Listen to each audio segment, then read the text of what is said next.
प्राचीन समय में एक राजा था जो अपने विशाल राज्य और खजाने की रक्षा और विस्तार में इतना व्यस्त रहता था कि उसे अपनी रानी और परिवार के साथ समय बिताने का भी अवसर नहीं मिलता था।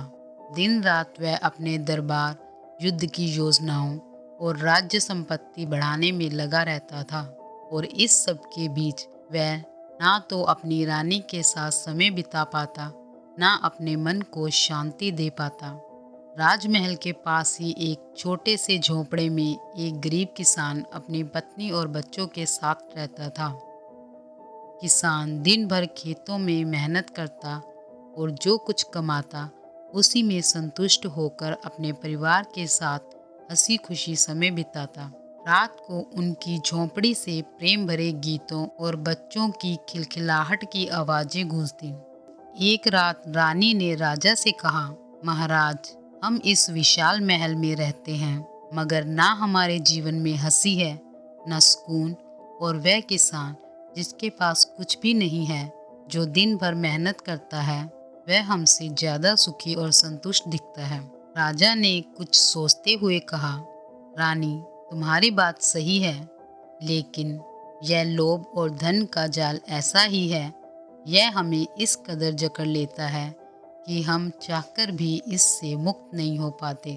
यदि इस किसान को भी धन का लोभ हो जाए तो उसकी भी हंसी खुशी खत्म हो जाएगी। रानी राजा की बात से सहमत नहीं हुई और फिर कुछ सोचते हुए इसे परख कर देखने को कहा। राजा मुस्कुराया और सहमत हो गया। उसी रात उसने 99 स्वर्ण मुद्राओं की एक थैली किसान के आंगन में रखवा दी।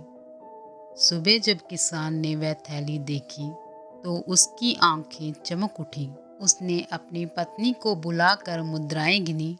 99? उसने चौंक कर कहा, अगर बस एक और स्वर्ण मुद्रा मिल जाए तो यह 100 पूरी हो जाएंगी। 100 मुद्राओं का होना हमारे लिए बहुत बड़ी बात होगी। उन दिनों एक मुद्रा को कमाने में बहुत समय लगता था। किसान दिन रात पहले से अधिक मेहनत करने लगा। पहले जहां वह बच्चों और पत्नी के साथ वक्त बिताता था, अब वह हर वक्त मुद्राओं को किसी तरह से बढ़ाने की चिंता में डूबा रहता। वह कम खाने और कम सोने लगा ताकि जल्दी से जल्दी एक और मुद्रा जुटा सके। कुछ ही हफ्तों में किसान की झोंपड़ी तनाव और थकावट का घर बन गई। रानी ने महल की ऊंचाई से यह सब देखा और दुखी होकर राजा से कहा, महाराज, देखिए, हमारे कारण उस किसान का आनंद, उसकी हंसी और परिवार का प्रेम सब खत्म हो गया। यह धन सिर्फ हमारे जैसे समृद्ध लोगों को ही नहीं, बल्कि गरीबों को भी जकड़ लेता है। असली सुख धन में नहीं, बल्कि संतोष और अपनों के साथ बिताए पलों में है। राजा ने सिर झुकाकर स्वीकार किया और कहा, रानी, तुम सच कहती हो, परंतु किसान की ऐसी हालत हमारी वजह से नहीं, बल्कि उसका सही इस्तेमाल ना करने और उसके लोभ, धन को जोड़ने और बढ़ाने के कारण हुई है। सच्ची खुशी धन से नहीं, संतोष और प्रेम से मिलती है।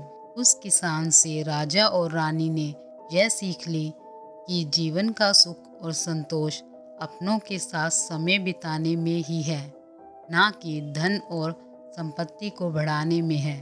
और उन्होंने निश्चय किया कि वह अब इसे ही अपने जीवन का आधार बनाएंगे और अपने परिवार के साथ समय बिताएंगे।